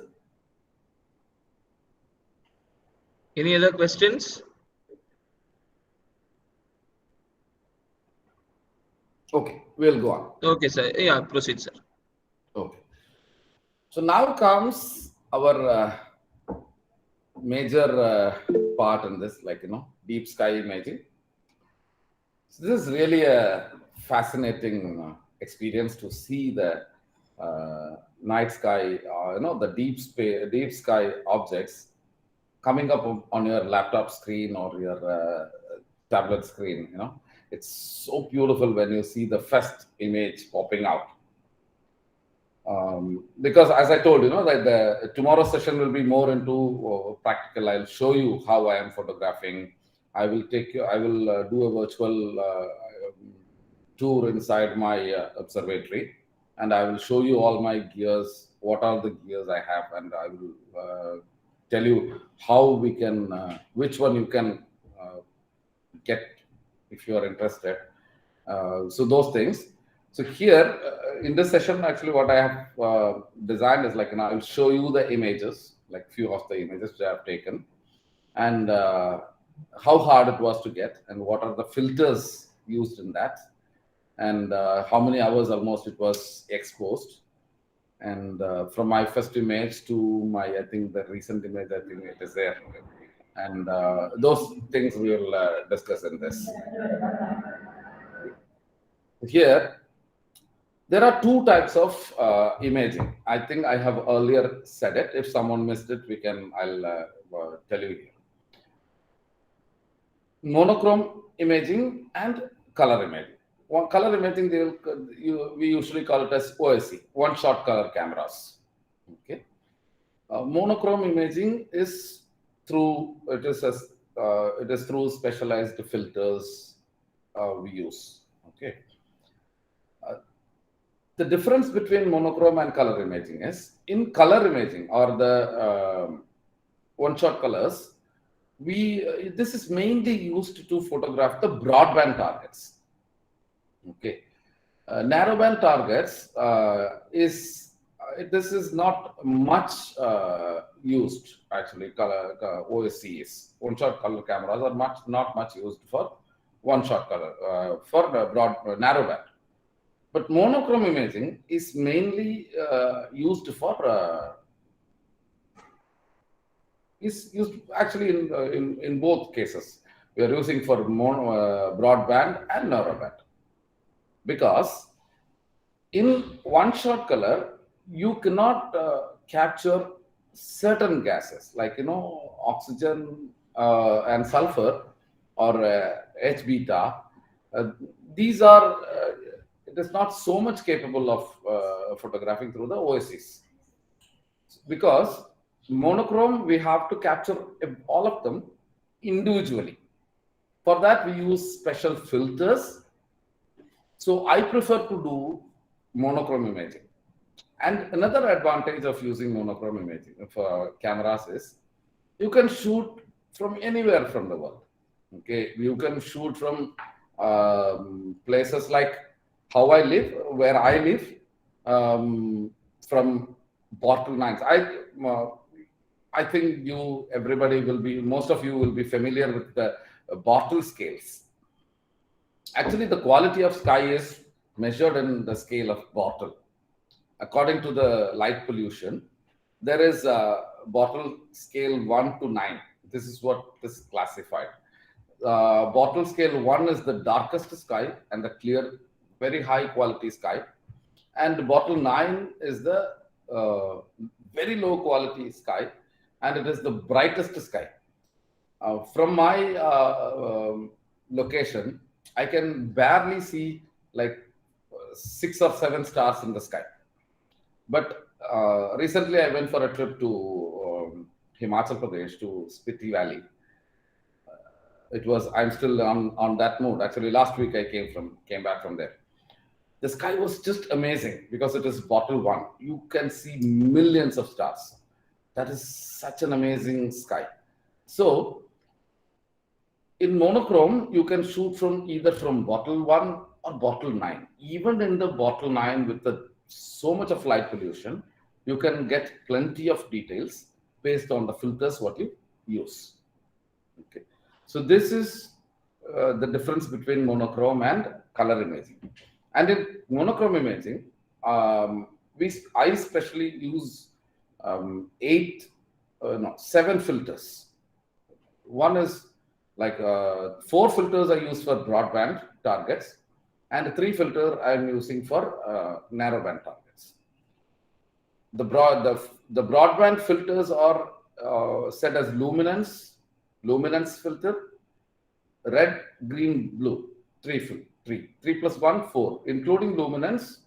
RGB is 4 filters. These are broadband filters, and I'm using actually 3 narrowband filters. You have H beta 4 filters are there, but now I'm actually using only 3 filters. H alpha, hydrogen alpha, O3, oxygen 3, S2, sulfur.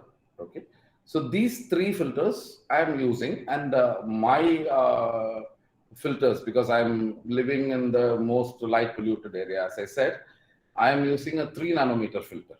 Okay, initially I tried with a 7 nanometer filter, but still more of the stray light or the ambient light or the city lights are coming up in my images. So I chose to go for the 3 nanometer filter, which is the best possible available in the market, so that you will shoot only the very narrow band of the spectrum, not the visual spectrum, the light spectrum which comes from the deep space. So this is a 3 nanometer filter. So it's a 3 nm filter which I am using. So like the brand is like Chroma.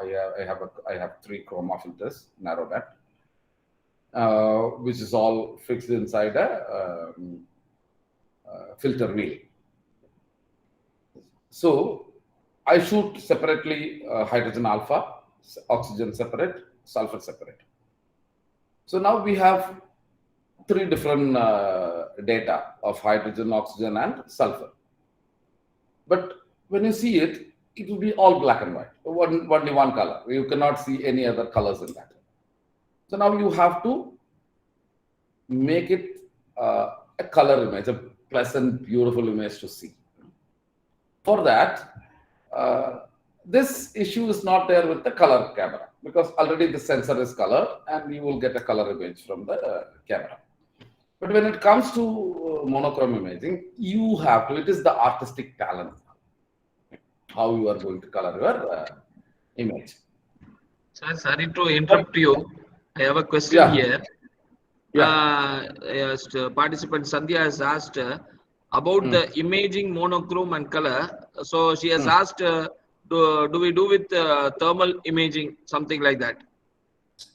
No. Thermal imaging is different actually. Thermal camera will be capturing the heat rays, heat waves, right? This is not heat waves. This is actually purely the light which comes from the deep space. Okay. So here, monochrome actually will be capturing based on the filters which you use. Otherwise, it captures all the detailed data which is in the sky. But only thing, it will be all black and white in monochrome. Okay. Monochrome is like single color. So here, hydrogen alpha will be like mostly like red, and sulfur, oxygen is more into blue. Sulfur is more into, again, on the red side.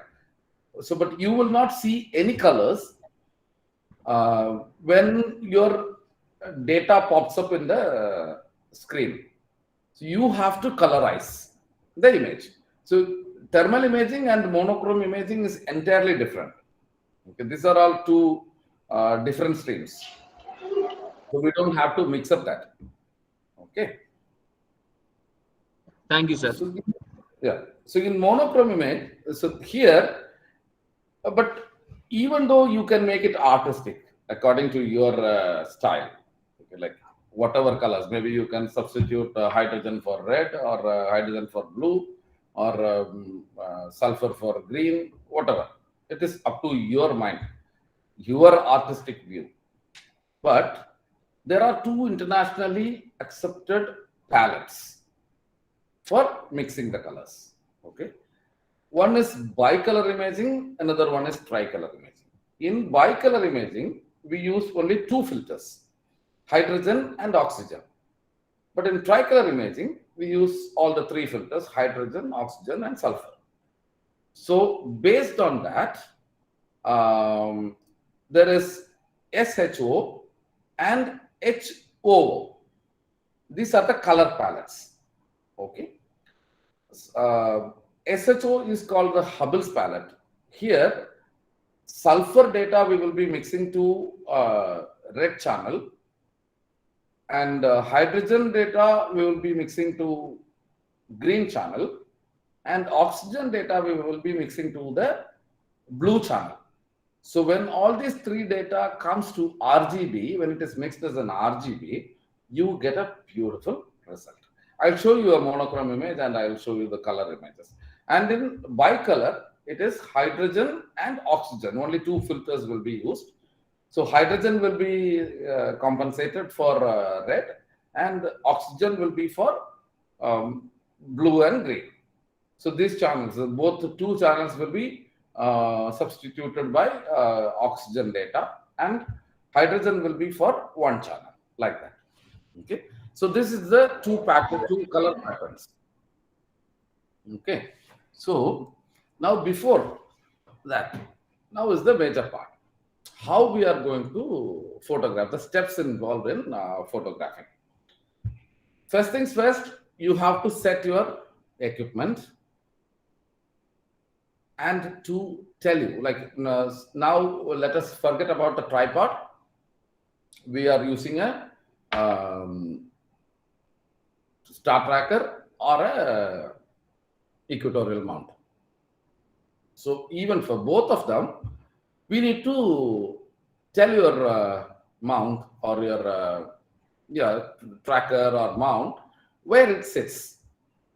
So we have to align your equipment to the sky to tell that, okay, you are sitting in this position and you are facing this star. Okay. Now the point comes that all the stars move. Okay. So you cannot keep the tell the telescope to tell your mount that you cannot point the mount to Antares or Betelgeuse, okay, or any other stars in the sky, because they are keeping moving and they will not sit in one place, because because we move, they shift places. Okay, the only star which we can see in the same place is our northern star, that is the Polaris in the sky. This is in the north, celestial north. So what we do is we keep our mount facing towards the pole star.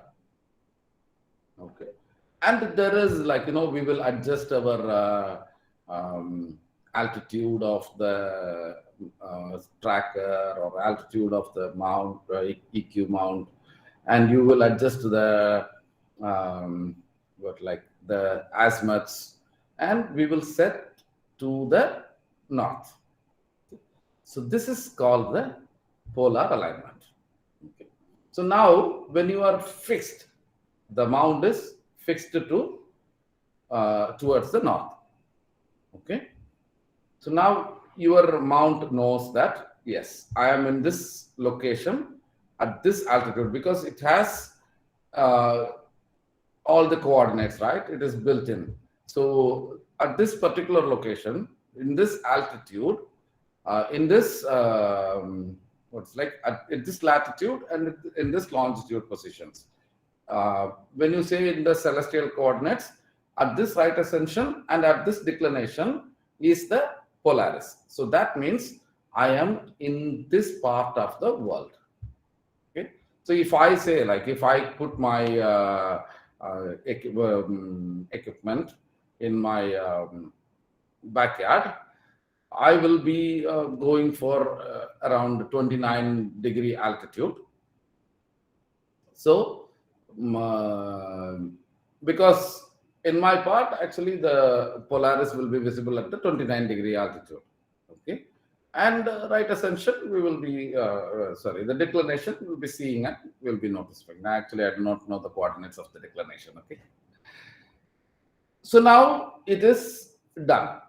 Polar alignment is done. You have set your camera on the mount. Now you have to do a bit of balancing the camera's weight on the front and back, so that your motors of the mount will not get screwed up because of the overweight on other side. This is mechanical part, so you will be balancing the mount. Now you want to start photographing. Okay, so you turned on your tracker or you turned on your guiding system. Fine. Say now you have to you want to photograph the Orion Nebula. So you know the location.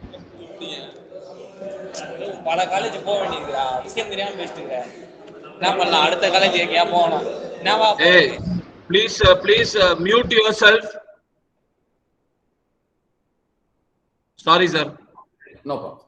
So now we have to we have to move our target, move our telescope to or your camera towards the particular target. Either it is Orion Nebula or it is Andromeda Galaxy. I see my background is the Andromeda Galaxy which I have shot. Okay, and this is with 5 filters. I will show you. Okay, so this, when you move your telescope or camera, you are pointing to the to a particular target, but you do not know whether it is exactly on the same spot or not. So what we will do is we come up with the next stage. It is called the plate solving technique. So what we do is we take a picture of that particular frame of the particular sky, and there is a database. So we will look into the this is the old way. Manually they are plate solving. We will keep the frame like this, and we have a already set frame. So we will analyze manually whether this frame is equal to this frame or not. No, then you have to rotate this or you have to move this. So like that, we will do a technique. This is called the plate solving technique. Okay. Nowadays, all these plate solving techniques are done by the softwares which you are using for imaging. So, say we have moved for, but one thing, this in the sky tracker, it is not available. The plate solving technique is not available. So instead, we use manually. We will be going towards the target. Then we will take a photograph. We will see the frame. If we are not happy with the frame, again we will reframe it, reframe the camera, and we will shoot. So that process is a little bit tougher in the trackers. Okay, but in the proper, like the inside permanent setup or setup with guiding, then this will be done automatically by the software, the plate solving. Okay, the plate solving is done. Framing, actually, we have already given the frame that we need the image like this. Okay, in this particular frame. So we got it. Okay. So we framed, we have plate solved, and everything is set. Now we are going to start photographing. Your guiding will be running on the other side. You have a guide scope, you have a guide camera. The guide camera will give the pulses to the software. The software will tell that yes, the star is moving, so the mount will be moving. So the telescope will be kept tracked on the target for longer duration of time. Okay. So now you can decide whether you have to photograph how many hours, 2 hours, 3 hours, 4 hours. We will decide and choose the exposure length, how much the time you need to photograph one frame. Say 5 minutes, you tell 12 frames for 1 hour. So like that, we will do the light frames. And once you finish all the light frames, we will do the calibration frames. So there is 4 set of calibration frames which we use. Okay, those are called darks, bias, flats, darks. So actually, these, I think we are running out of time for this session. So we'll discuss about this calibration frames tomorrow, because we will be, I'll try to show the photographing the calibration frames tomorrow. Okay. Darks, in short, we'll say like darks are photographed for removing the thermal noise. There are 2 kinds of noise which we will face when we are photographing. So the thermal noise will be reduced. Thermal noise of the sensor will be reduced because by calibrating the light frame with the dark frame, and every sensor will be having a read noise. I think all these things is available in your subjects. Okay. This thermal noise, the read noise will be eliminated by using the bias frames. And see, like there will be a lot of uneven lighting because of some external light, let's say, like in my case, there is plenty of LED lights, plenty of halogen lights around my observatory. So you will get however you will try to cover your telescope with observatory or any kind of fancy things, you will get some stray lights entering inside your telescope. So those uneven lighting will be fixed by the flats, and the flat darks will give more contrast to your frame. Okay? So these are the 4 calibration frames which we will be taking during the session. So we will discuss this in the later sessions. Now we have covered the color palettes. So this is my setup actually, which is inside my observatory. This is my mount. It is a Skywatcher EQ6R mount, and my imaging scope is mainly the 714 mm is my standard focal length which I am using for photographing. There is a autofocuser, there is filter wheels, there is camera, and the telescope which is on the first above is called the guide scope. That is the telescope which guides the system to move around. And yeah, talking about like monochrome image, this is a 6-hour data of a Christmas tree nebula. Okay? This is a hydrogen alpha. This is only hydrogen alpha. So usually when we go with Hubble's palette or SHO pattern, hydrogen alpha will be substituted for green channel. So when it comes in color image, this image will become a green. This image will become green. Or if it goes for bicolor imaging, then this frame I will be substituting it for red. So it depends on how you are going to photograph. But in general, a single image will not look like this, but this is a 6 hour of data. Okay, a single image will be more fainter than this. It will be with very less data at that. So this is a monochrome image. Yeah. Now we'll go with the bicolor images. This is called the Flaming Star Nebula.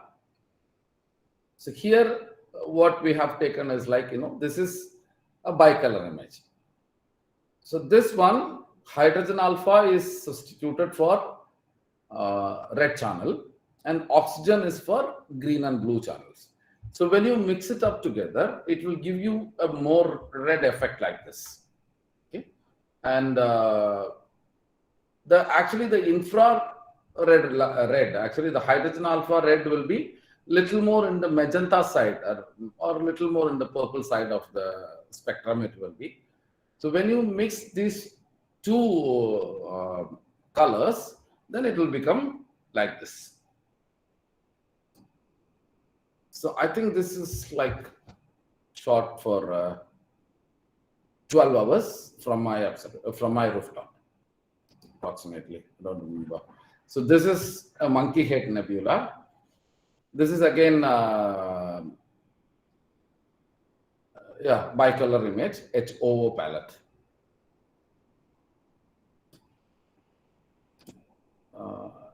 This is what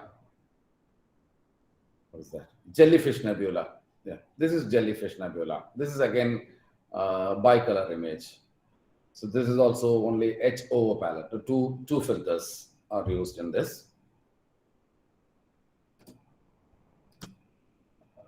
This is called the California Nebula. But actually, this is a portion of the California Nebula because my focal length actually is a little longer for the California Nebula because I told you, right?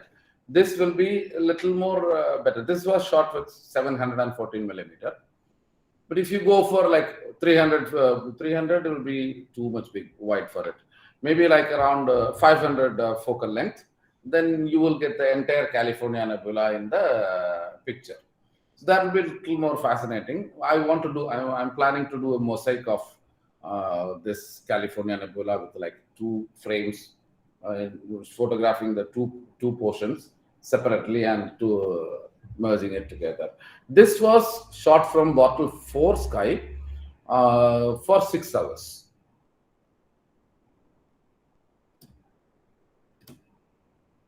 This was one of my very old images. This was like my, you can say this is my second image. It was shoot during 2018. It's a horsehead nebula. I still have to revisit this horsehead. Now Orion is actually, it is in the Orion Constellation. So now Orion is up. So I hope I will revisit the nebula in this season to get a better image. But this is all-time favorite. This is one of my all-time favorite images because it was shot when I was too young in this for deep space imaging. This was my second image. So this is again a bicolor image. It was hydrogen and sulfur, oxygen data only. I think it is only like 3 or 4 hours of data from bottle 4 sky. During that time, I was not having an observatory. I was just going out every alternate nights, and I was photographing the system. This is one of this is all my images are favorite to me. This is Orion Nebula on the right and the Running Man Nebula on the left. This was shot on a equatorial mount, but this was not my mount which I have now. I have upgraded now. It was my older mount with the 500 mm lens and the Nikon D4 camera. This is stock camera, not astro modified. So this is an example of how it will look like. The images will look like in a stock camera. Just a second, please.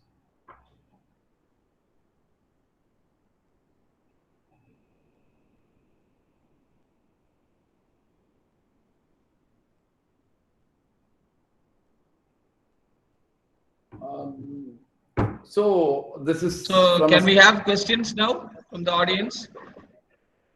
Yeah, sure. Okay. Participants, you can ask the questions now.